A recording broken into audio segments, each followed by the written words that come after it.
Okay, let's do this. So it's a nice spring day. You guys like my shirt? It's a nice spring day. But also, more specifically, today is April 12th.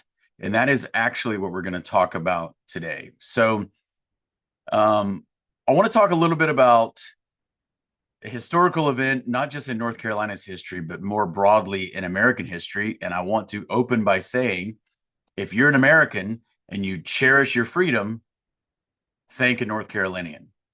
All right. So what exactly do I mean when I say that? Well,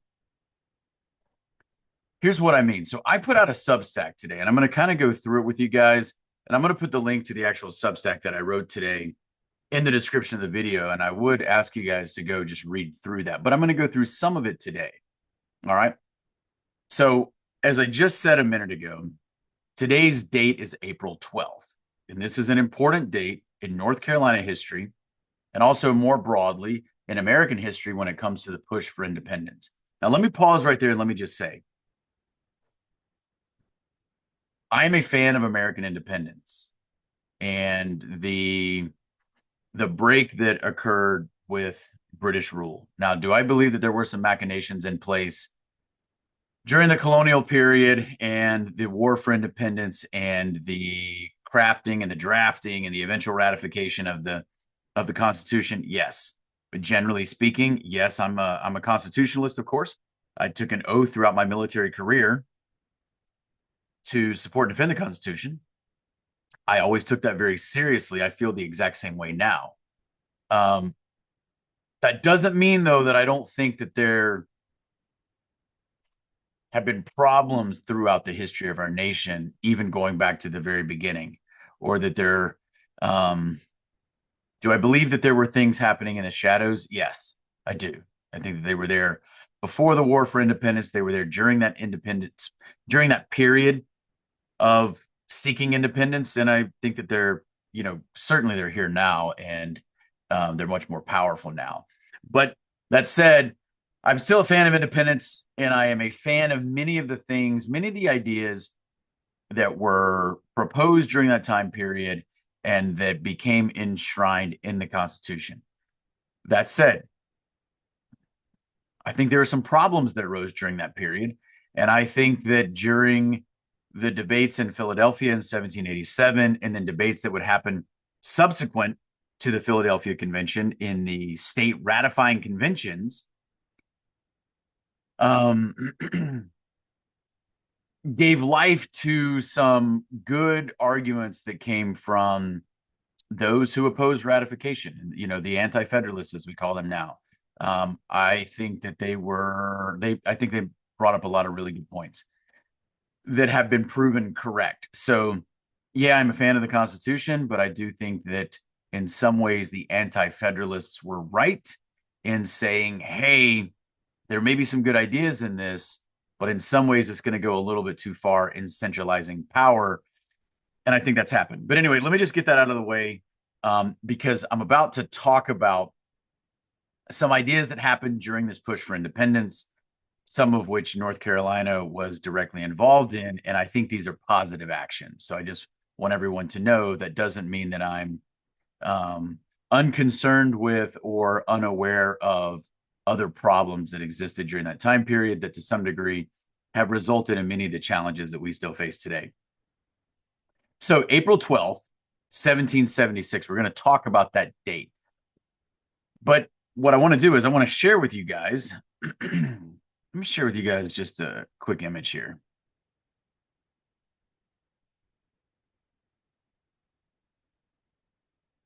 So if we just go to like nc.gov, so that, just the North Carolina government website. So if you look here, just look at this flag. So this is the North Carolina state flag, and you're going to see two dates on it. May 20th, 1775, April 12th, 1776. And I will tell you, many North Carolinians, and I am one, I live in Tennessee, but I was born, raised in North Carolina, still very much consider myself a North Carolinian. Most North Carolinians have no idea what either of these two dates mean. And very, very, very few could tell you what both of them mean. But at the conclusion of this video, you will know what both of them mean. All right. So anyway, I just want to show that just from this website. Just look at the image of the flag. Oh, look at this. Get your real ID yet. Okay. All right. North Carolina is not immune to, that kind of nonsense either. All right. So two dates on the flag, May 20th, 1775, April 12th, 1776. What do those mean? We're going to talk about it. Now, here's what's interesting, right? So we just looked at that driver's license, but if you have a car that is registered in North Carolina, you can actually choose a variety of designs for your license plate. So for a long time, there was a design option, or maybe it was even the only one. I don't know, but the license plate would say first in flight. Okay. And obviously that's a callback to the Wright brothers, Wilbur and Orville Wright, 1903, Kitty Hawk, North Carolina on the Outer Banks. If you guys remember that, that was the first flight. Remember that? So anyway, so North Carolina has long prided itself on being the location where that, those test flights occurred. And you can go to the Wright Brothers Memorial right there in kind of the northern part of the Outer Banks, right there, Kitty Hawk, Kill Devil Hills. You can go there and visit the Wright Brothers Memorial. I was actually there not too long ago. So that's first in flight. But there are other options that you can get for your license plate. There's one that has the national motto on it, as well as the state motto. The national motto, of course, is "In God We Trust." The North Carolina state motto is "To be rather than to seem." So that's actually a particular design option that you can also get. But there's another one you can get that I think is actually the coolest option. And so that one is a license plate option that actually says "First in Freedom." And that's what we're going to talk about today. So I'm actually going to show that to you guys real quick. So, all right, so you guys check this out. All right, so this is just from the DMV website. But so First in Freedom license plate, this is not a specialty plate. This is just one of the options they give you for your, your base design plate. You can pick of a couple of options. Like I said, you can get the mottos, you can get the first in flight, or you can get this one, First in Freedom. It's not a very good, photo of this because it's kind of turned at an angle, but you can still see it says right there in big red letters, First in Freedom. And then you have these two dates here, May 20th, 1775, April 12th, 1776. Now I realize because of the angle, it's a little bit hard to read, but that's what they are. May 20th, 1775, April 12th, 1776.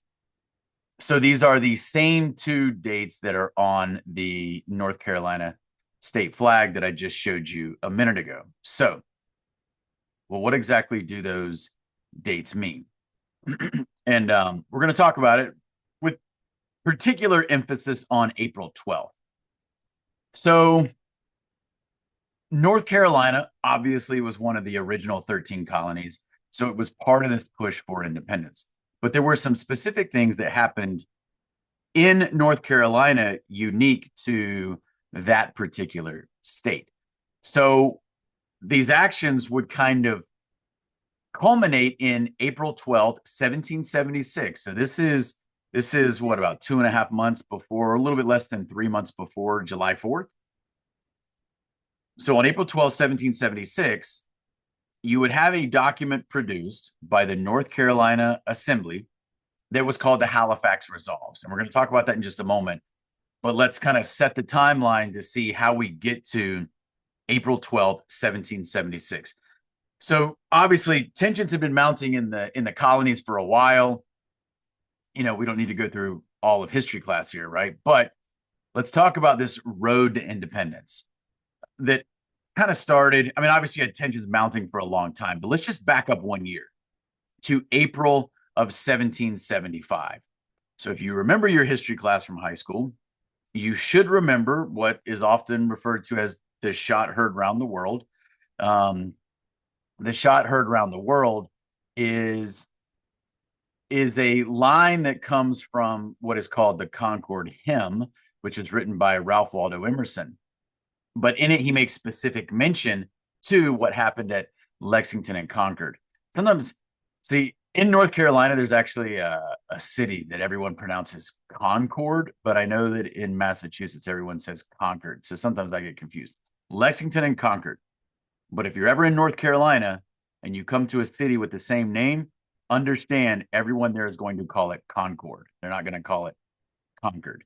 So anyway, so Lexington and Concord, what happens? So there's a series of skirmishes starting Lexington, later on that afternoon. There's more skirmishing that occurs in Concord. You have people that are killed on both sides. But anyway, so this was a series of skirmishes between British soldiers and then colonial Minutemen. I'm sure you remember this from class, from your high school history class. So anyway, that term, the shot heard around the world, was in a poem that was written by Ralph Waldo Emerson, in which he makes reference to what happened at Lexington and Concord, and it's called the Concord Hymn. So that happened on April 19th, 1775. Now, that event is considered historically to be the spark that really set forth the war for independence. I mean, tensions had been building over time, but that's generally what is considered to be the start date of the war for independence. April 19th, 1775. So this is a year prior to the Halifax Resolves. So what happens shortly after that? On May 20th, 1775, so a month later. Now remember, May 20th, 1775 is one of the dates that is on the North Carolina state flag and also on that license plate with the big letters, First in Freedom.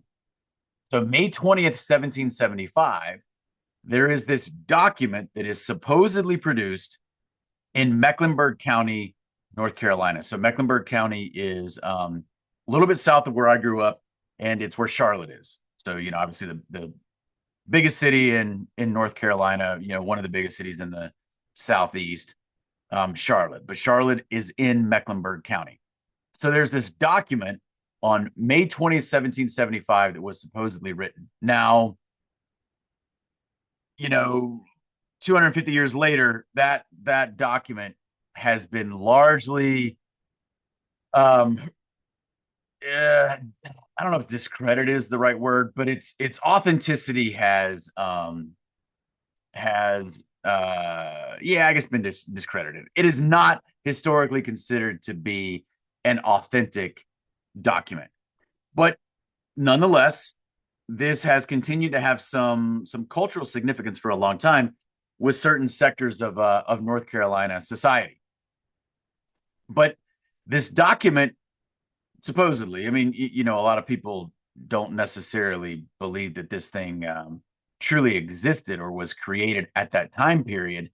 But for a long time, people did assume that it did exist. So anyway, so the document is largely rejected today in terms of its authenticity, but the reason that it has even been considered culturally important is that for a long time, people believed that this document had been created and that in the document, there was a part in there that referred to a free and independent people. So in other words, there was supposedly language in this document that was espousing or promoting independence type ideas. Now, regardless of whether or not this document from May 20th, 1775, the Mecklenburg Declaration of Independence, regardless of whether or not that is authentic or not, and many people would say, many authorities would say it's not authentic. But regardless, a couple of days later, on May 31st, so 11 days later, 1775, there was a document that was produced. And that document is called the Mecklenburg Resolves. And this one, what the Mecklenburg Resolves did, and again, this document, came out as published on May 31st, 1775. So just 11 days later than the Mecklenburg Declaration of Independence, which is largely considered to be inauthentic. Okay, 11 days later, there is a document the authenticity of which has never ever been ruled problematic. It's always been considered to be authentic. That document, the Mecklenburg Resolves, is a document that stops just short of declaring independence, but it does use some pretty bold language. And in fact, it recognizes a state of rebellion that, kind of is extant at that time period. So this bold language does contribute to the ongoing building spirit of independence, even though it is not itself an unmitigated call for independence or declaration of such. So that's May 31st, 1775, the Mecklenburg Resolves. That's an authentic document. It has always been recognized as such, even if the document from 11 days prior, the Mecklenburg Declaration of Independence, is not recognized as authentic. I know that's a little bit confusing. So we're still in May 1775. All right. But we got to get to August 12th, 1776 with the Halifax Resolves. So April 19th, 1775, Lexington and Concord. May 20th, there's this document. Probably didn't actually get written, but that's the Mecklenburg Declaration of Independence. May 31st, the Mecklenburg Resolves. Strong language, stops just short of declaring independence, but still uses some strong language against, British Parliament, and it does recognize that there is a state of rebellion going on in the colonies, or at least, in the general area of like Mecklenburg County. Let's fast forward to 1776, but not quite to April. February 27th, 1776, there is something that happened that you are probably not aware of, but you're going to wish that you were. And that is the Battle of Moores Creek Bridge, which is in North Carolina. Okay, now I remember hearing about this when I was a kid because I was growing up in North Carolina, and in 8th grade, you had to take the required North Carolina history class. And I built a super badass paper mache mock-up of the Battle of Moores Creek Bridge. So I had like an embankment here and one here, and then it was on a board that I made, and then I just spray painted like a creek with just blue spray paint. I was in 8th grade. It wasn't anything super, super complex, but it was pretty cool. So I had like a bank here. There's a creek, Moores Creek. There's a bridge over it. But here's what happened during the battle. So you can go look up the battle on your own, and you can look at all the specifics. But what I'm just going to tell you is the battle occurred between some Whigs. Those are patriots. Those were those who were fighting against the crown. And then there were loyalists. So loyalists were not British regulars. They weren't redcoats. They were, in this case, North Carolinians. They were colonists, but they were still loyal to the crown, hence the term loyalists. So you had the Whigs, or the patriots, and the loyalists, but they're all colonists. They're all North Carolinians, but they're going to have this battle. Why? Because the loyalists were going to try and cross the bridge because they're, moving, trying to secure some areas, etc. And the patriots realized what was going to happen. This is February 27th. It's cold out. So what they did was they removed some of the planks from the bridge, and then like the runners on the side or whatever, and the remaining planks, they greased them.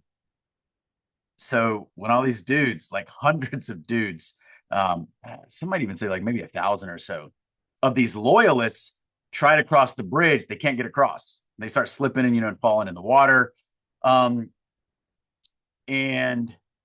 going to tell you, in my mock-up that I created in 8th grade, I had 2 historical inaccuracies in the mock-up that I created. So what I did was I took those like clothespins that kind of, I don't know, they got like a round, like a spherical part on the top or whatever, those old school clothespins. So I felt like they kind of looked like people, I guess, like a little figurine or whatever. So I took some of those and I spray painted some of them just like dark colors, brown, black, etc. Just had spray paint the whole thing. And then the other group I spray painted red. That's a historical inaccuracy because in my 8th grade mind, I was thinking redcoats, but they weren't redcoats, though they were fighting for the British cause, I guess, right? To, remain, in control of the colonies. But I spray painted them red. Those are my loyalists. But yeah, that's historically inaccurate. And then I would take toothpicks and I spray painted all the toothpicks like black or whatever. And that was supposed to be like a musket or a rifle, which are not the same thing. And I would glue those to these little toothpicks. And in fact, I remember I even made some of the dudes like left-handed. I gave, every couple of guys I would glue it to like his left side. So I I went to that degree of specificity, but yet I painted a bunch of dudes red. I made them red coats when they shouldn't have been. But there's another historical inaccuracy that I had in my paper mache mock-up. Because so I had like if the dudes are approaching from this side. So these would be your loyalists, and they're coming across the bridge. And then what happens is you got a bunch of dudes here that are the Whigs that are basically waiting to ambush them, and that's what occurs. Some guys do make it across the bridge. That's true. But anyway, the other historical inaccuracy that I included in my mock-up is or a historical inaccuracy in my mock-up that basically consists of something that I should have included that I didn't, and that is broadswords, because some of the loyalists were actually Scottish Highlanders who literally, for lack of a better term, showed up to a gunfight with broadswords. And it didn't go well for them. So anyway, so this was a resounding victory for the Patriots. So victory for the good guys, right? And a bunch of the loyalists obviously tried to make it across. Those that did, a lot of them got shot. Others fell into the creek, which is fairly deep. I think somewhere I've heard that the creek may have been about 25 feet. So not something you could just wade across. And this was late February, so probably very cold. So if you fell in the water, sad face. And that's what happened at the Battle of the Moores Creek Bridge. So this is not that many people know about this, but this was early 1776. So this precedes July 4th. You know, now technically the war has been going on since the previous April. So we're 10 months into the war, but this was a key Patriot victory in early 1776 that helps build some of the momentum towards the eventual July 4th Declaration of Independence. But in North Carolina, where this happened, this was an even bigger deal because it was quite literally closer to home. So what happens about 6 weeks later? Well, now it's April 12th, 1776. And we get to the Halifax Resolves. Now, Halifax is it would have been a town in North Carolina, still exists. And the resolves were a document that were produced. It was a series of resolutions they had been developed by a committee, and then they were given to the provincial Congress. So the provincial Congress would basically be like the colonial assembly, or what now we would call like the state assembly or the state legislature. So this was a North Carolina, body, and it took this document that had been proposed by this committee, and it adopted it. And basically what it said was there were a couple of things that were the key points in these Halifax Resolves. And so it basically said that North Carolina was declaring independence, and that North Carolina was also going to unite with or express support for any other colonies that chose to do the same. And it also asserted North Carolina's right to draft its own constitution. So all of these were a really big deal at the time, especially when you take into account that this is almost 3 months prior to July 4th and the Continental Congress's Declaration of Independence.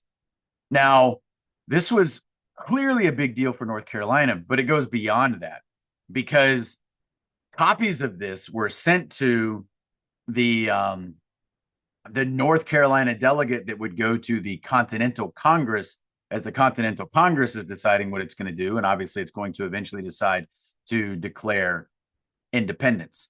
But copies of this were distributed. So there were delegates from other colonies or periodicals in other colonies that reproduced the language of the Halifax Resolve. So people in other colonies saw this and decided to follow suit. And I believe the first other colony that looked at the Halifax Resolves from North Carolina and decided to pen something very similar was Virginia. And I believe that also, if I remember correctly, might have also preceded, the July 4th, Continental Congress's Declaration of Independence. So it was a big move.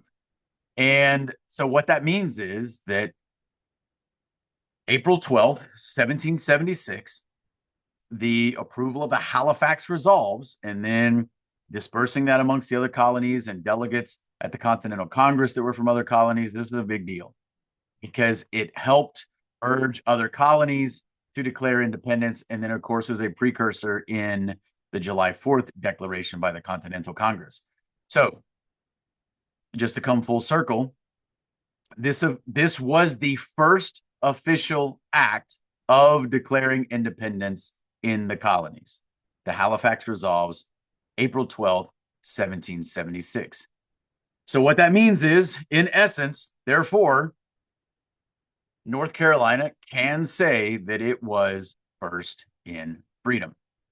So if you're an American and you cherish your freedom, you should thank a North Carolinian, because the Halifax Resolves, April 12th, 1776, today's date, those were a big deal. And you probably didn't know much about those.